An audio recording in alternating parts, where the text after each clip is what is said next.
बिहार को आप सिखाइएगा। अरे बिहार के नीतीश कुमार से आप सबको सीखनी चाहिए। आप तोड़ मोड़ की राजनीति में अब सत्ता में गए। कुछ दिन पहले आप विपक्ष में थे तो आपने तोड़ मोड़ के सत्ता में बैठ जाओ, हम ही को सिखाने चले हैं। पहले आप बिहार के कार्यशैली को देख लीजिए और अपने यहाँ के कार्यशैली से मिलान कर लीजिए। आपके यहाँ फूल बरसता है, वाह।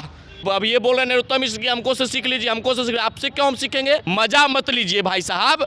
पहले अपने गिरबान में झांक कर देख लीजिए कि आपके यहाँ हालात क्या है और बिहार में आकर देख लीजिए कि बिहार के हालात क्या है। बिहार को किसी से सीखने की जरूरत है। उल्टा सीधा वाला कहीं कानून है क्या कि कोई दंगा ही पकड़ा तो उसको उल्टा कर दीजिए, उल्टा करके फिर सीधा कर दीजिए? ऐसा तो कानून है नहीं। नमस्कार, आप देख रहे हैं दी एक्टिविस्ट। मैं हूं आपके साथ नीतीश।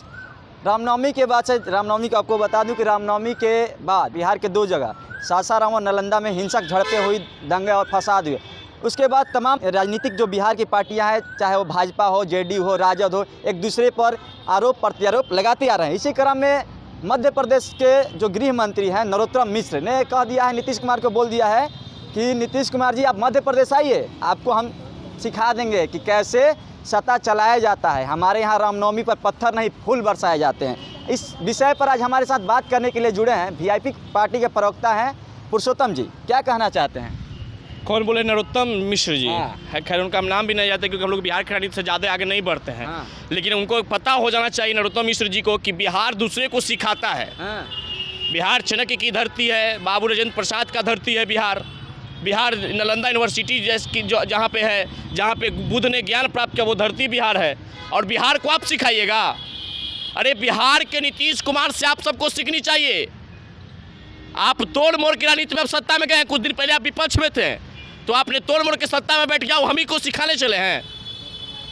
पहले आप बिहार के कार्यशैली को देख लीजिए और अपने यहाँ के कार्यशैली से मिलान कर लीजिए। आपके यहाँ फूल बरसता है, वाह। और आपको ये पता नहीं चला बिहार में कि हमारे यहाँ बिहार में मुस्लिम भाई रामनवमी के दिन लोगों को, रामनवमी यात्रा वाले को जल पिला रहे थे। कई जगह फूल का बारिश हो रहा था।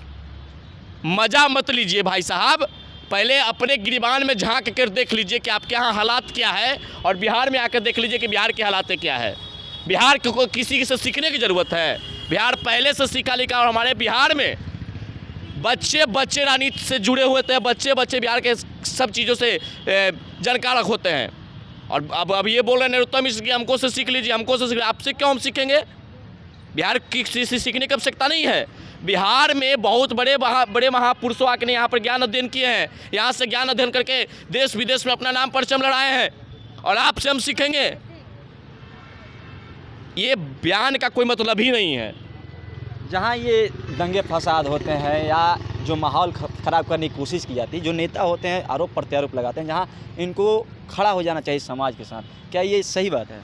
देखिए, सबसे पहली बात है कि जो बिहार शरीफ में और सासाराम में जिस प्रकार से रामनवमी यात्रा के समय जिस प्रकार से दो गुटों के भी जो हिंसक झड़प सामने आया है, यह बेहद दुखद है हम लोगों के लिए। और उन लोगों को भी सोचना चाहिए जो इस घटना पे राजनीति कर रहे हैं। भाई राजनीति मत कीजिए, इस घटना पे अपील कीजिए। इस घटना पे बिहार के शांति व्यवस्था के लिए आप आवाज़ उठाइए। बिहार में शांति व्यवस्था के लिए आप लोगों से अपील कीजिए, ना कि इस पर राजनीति करना है। इस पर राजनीति करने का समय नहीं है, क्योंकि बिहार में जिस प्रकार से बिहार शरीफ और सासाराम में जिस प्रकार का घटना हुआ है, वहाँ पे जो जीवन लोगों का अस्त व्यस्त हो चुका है, दुकानें बंद, सब लोगों का बिजनेस ठप पड़ गया है। गरीब खाने बिना मर रहे हैं। जो दिन भर में रुपया कमाते थे, रिक्शा चलाते थे, ठेला चलाते थे, वो रिक्शा चला करके, दुकान चला करके अपना जीवन यापन करते थे। उनका पिछले 5 से 6 दिन से उनका दुकान बंद है। उनके जीवन शैली पर किस प्रकार का प्रभाव पड़ा, उस पर विचार कीजिए ना। इस पर राजनीति करने की आवश्यकता है। आपको पेंशन मिल रहा है, आपको बड़ा फ्लैट मिल गया, आपको एसी वाला गाड़ी मिल गया, तो क्या गरीब की चिंता आप नहीं कीजिएगा? गरीब को भी चिंता करना पड़ेगा, क्योंकि आने वाला 24 और 25 में आप उसी के दरवाजा पर वोट मांगने जाइएगा तो आपसे सवाल पूछ देगा, तो फिर आप तिलमिला के भागने लगते हैं। आज जो विशेष प्रकार का घटना हुआ है, चाहे जो भी लोग इस पर राजनीति कर रहे हैं, हर सरकार में जो आज विपक्ष में बैठे वो भी बिहार में एक समय सरकार में थे। जब वो सरकार में थे तब बिहार में भी दंगा हुआ था। जब आज ये सरकार में है तो आज ये भी दंगा हुआ है। दंगा किसी सरकार की इशारे पे नहीं होता है।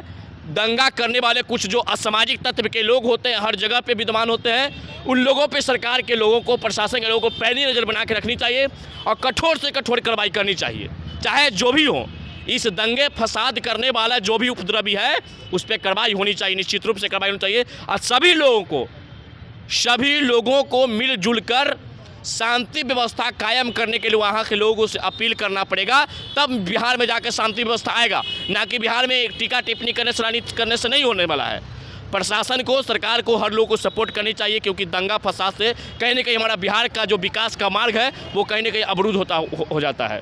भाजपा के जो नेता है, चाहे वो अमित शाह का भी यहाँ नवादा में आगमन हुआ था, उन्होंने कहा कि हमें सीट 25 से सीट की या 40 सीट दिलवाइए, हम यहाँ दंगाइयों को उल्टा करके सीधा कर देंगे। देखिए, सबसे पहली बात है कि इस प्रकार का भाषा का प्रयोग अगर हमारे यशस्वी गृह मंत्री जी के द्वारा होता है, उल्टा से सीधा नहीं करना है। बिहार में कानून बना हुआ, उस कानून पर सिर्फ काम कीजिए। जो भी दंगाई है, उल्टा सीधा वाला कहीं कानून है क्या कि कोई दंगाई पकड़ा तो उसको उल्टा कर दीजिए, उल्टा करके फिर सीधा कर दीजिए? ऐसा तो कानून है नहीं। सबके लिए न्यायालय है, सबके लिए प्रशासनिक व्यवस्था है।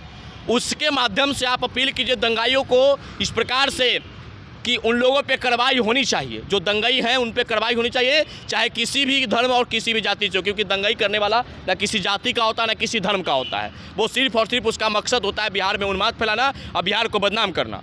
तो उन लोगों को कार्रवाई करनी चाहिए, उल्टा सीधा नहीं। 25 नहीं, आपको 40 सीट जीत जाइए, उससे फ़र्क नहीं पड़ता। जनता के बीच काम कीजिएगा। जनता जिसको चाहेगी उसको 40 सीट भी जिता दे सकता है, ना तो 4 सीट जिता, ना तो 0 पर भी वोट कर दे सकता है। वो जनता का काम है। इस वीडियो को अगर फेसबुक पेज पर देख रहे हैं, पेज को फॉलो करें, यूट्यूब देख रहे हैं, चैनल को सब्सक्राइब करें। धन्यवाद।